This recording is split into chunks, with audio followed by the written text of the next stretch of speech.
एक बार एक भिखारी अपने जीवन से परेशान हो चुका था क्योंकि उसे अपने जीवन को चलाने के लिए भीख मांगनी पड़ती थी। उसे हर एक चीज के लिए भीख मांगना पड़ता था। इसी बात को लेकर वह दुखी रहता और दिन भर यही सोचता कि उसके जीवन में बदलाव कैसे आएगा। यह सोचकर वह निराश हो जाता है।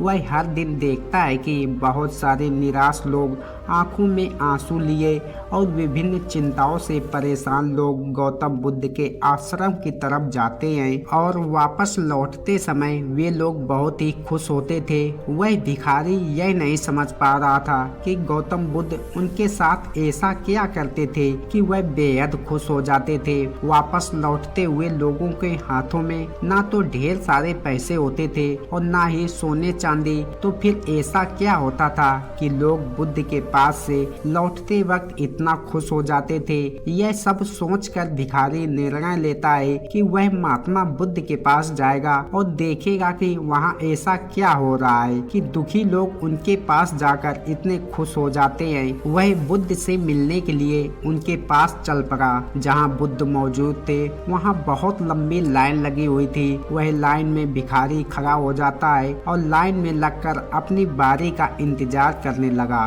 देखते ही देखते उसकी बारी आई और उसने बुद्ध से कहा, बुद्ध मैं बहुत ही गरीब हूँ, मेरे पास कुछ भी नहीं है। मुझे अपना जीवन जीने के लिए भी दोस्तों से भीख मांगनी पड़ती है। अब आप ही बताइए कि मैं अपने जीवन को कैसे बेहतर कर सकता हूँ। यह सब सुनकर बुद्ध ने कहा, तुम गरीब नहीं हो, तुम्हें ऐसा लगता है क्योंकि आज तक कभी तुमने किसी के लिए कुछ भी नहीं किया, ना ही तुमने कभी किसी को दान दिया, ना तो तुमने दूसरों के लिए कुछ किया। यह सुनकर भिखारी के मन में एक आशंका जाग उठी। अपनी आशंकाओं को दूर करने के लिए भिखारी ने पूछा, मैं तो एक भिखारी हूँ, लोगों को दान कैसे दे सकता हूँ और कैसे लोगों की सहायता कर सकता हूँ। मुझे तो खुद अपना जीवन चलाने के लिए दूसरों से मांगना पड़ता है। यह सब सुनने के बाद गौतम बुद्ध थोड़ी देर तक चुप रहे और फिर उससे बोले, तुम्हारे पास हाथ है जिसे तुम लोगों की सेवा में लगा सकते हो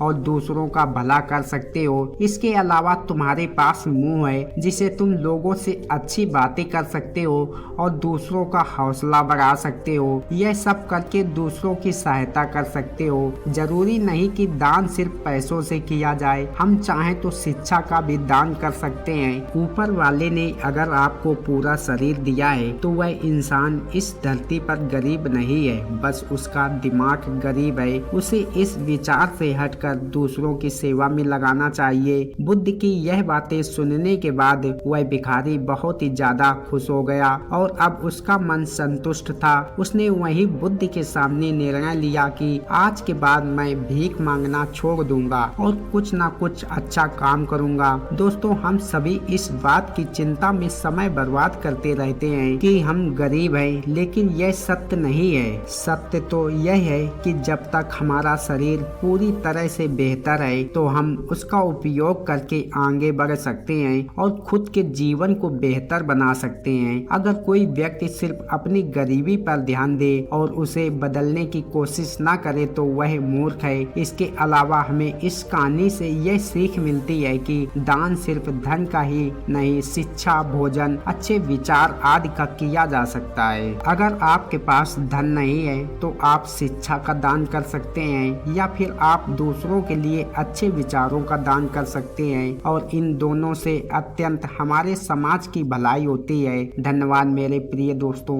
फिर मिलते हैं एक और नई कहानी में। तब तक अपना ख्याल रखें।